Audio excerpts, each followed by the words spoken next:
முக்கியமான செய்தி. 100 நாள் வேலை திட்டத்தில் டெல்லியை குளிர்விக்க இபிஎஸ் அறிக்கை விட்டுள்ளதாக முதலமைச்சர் மு.க.ஸ்டாலின் எடப்பாடி பழனிசாமியின் அறிக்கைக்கு பதிலடி கொடுத்திருக்கிறார். மேலும் விவரங்களோடு இணைகிறார் செய்தியாளர் ராஜேஷ். வணக்கம் ராஜேஷ், விவரங்கள்.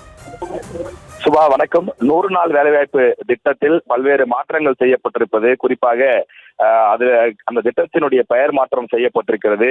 அதே போல மாநில அரசுகளினுடைய பங்கு இதற்கு முன்பு 10 விழுக்காடு என்று இருந்தது, அதனை 40 விழுக்காடாக மாற்றி இருக்கிறது. இந்த திட்டத்திற்கு தமிழக அரசு, குறிப்பாக திமுக சார்பில் கடுமையான எதிர்ப்பு தெரிவிக்கப்பட்டது. இந்த நிலையிலேதான் எதிர்க்கட்சி தலைவர் எடப்பாடி பழனிசாமி அவர்கள் கொடுத்த அந்த அறிக்கையை விமர்சனம் செய்து தமிழக முதலமைச்சர் மு.க.ஸ்டாலின் அவர்கள் அறிக்கை ஒன்றை வெளியிட்டிருக்கிறார். அதில் எதிர்க்கட்சி தலைவர் எடப்பாடி பழனிசாமி அவர்களுக்கு சவால் விட்டிருக்கிறார். பாஜக செய்தது சரி என்றால் துணிச்சலாக அவரால் இதனை ஆதரித்து வெளியிட முடியுமா என்று ஒரு கேள்வியை எழுப்பியிருக்கிறார். அதாவது மக்களை காக்க குரல் கொடுக்க சொன்னால் டெல்லியை குளிர்விக்க அறிக்கை விட்டிருக்கிறார் எதிர்க்கட்சி தலைவர் என்று மிக கடுமையாக எதிர்க்கட்சி தலைவர் மீது குற்றச்சாட்டுகளை முதலமைச்சர் மு.க.ஸ்டாலின் முன்வைத்திருக்கின்றார்.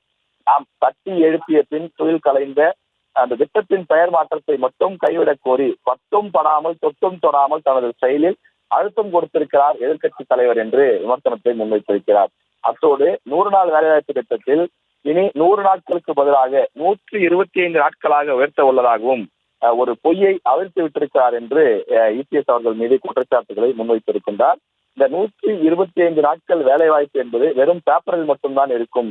ஏற்கனவே 100 நாள் வேலைவாய்ப்பு திட்டத்தில் போதுமான அளவு வேலைவாய்ப்பு வழங்கப்படுவதில்லை என்றும், இதில் ஏற்கனவே உள்ள 100 நாளுக்கு பதிலாக கூடுதலாக 125 நாட்கள் என்பது எப்படி ஏற்றுக்கொள்ள முடியும், இதை நம்ப முடியுமா என்றும் அவர் கேள்வி எழுப்பியிருக்கிறார்.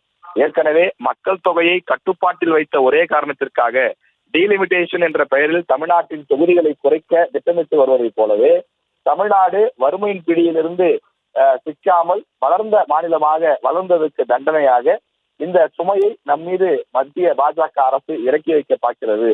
எனவே இதனை எதிர்க்கட்சி தலைவர் தன்னுடைய கூட்டணியில் இருக்கக்கூடிய காரணத்தால் கண்டிக்காமல் வேடிக்கை பார்க்கக்கூடாது எனவும், இதனுடைய உண்மையான சாராம்சத்தை புரிந்து கொண்டு எதிர்க்கட்சி தலைவர் எடப்பாடி பழனிசாமி அவர்கள் மத்திய பாஜக அரசு கொண்டு வந்திருக்கக்கூடிய ஏழை எளிய மக்களுக்கு பாதிப்பை உண்டாக்கக்கூடிய இந்த திட்டத்திற்கு எதிர்வினை ஆற்ற வேண்டும் என்று எதிர்க்கட்சி தலைவருக்கு முதலமைச்சர் மு.க.ஸ்டாலின் அவர்கள் அழைப்பு விடுத்திருக்கின்றார்.